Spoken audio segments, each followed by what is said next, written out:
Hej med jer. En super nem 3 ingredients sauce på 3 minutter, baseret på vores professionelle kyllingefond.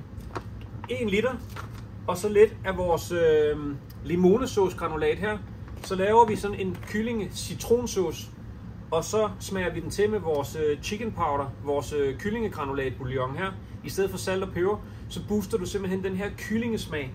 Du får den her rene fond, du får lidt cremethed fra citronen, og du får en alsidig sauce på 3 minutter, som smager kraftig af kylling, har citronnoter af cremet. Så kan du bygge den videre, du kan piske den med lidt smør, lidt friske krydderurter, blende den med lidt kørvel, smage den til med lidt sennep eller give den lidt ekstra citronsaft. Den er fuldstændig genial til kylling, til fisk, til lyst kød og egentlig også bare til grøntsager. Den bliver super cremet, og den bliver rigtig, rigtig flot og meget, meget blank. Så det er en meget alsidig sauce, som du selv kan bygge videre på, eller bruge den, som den er.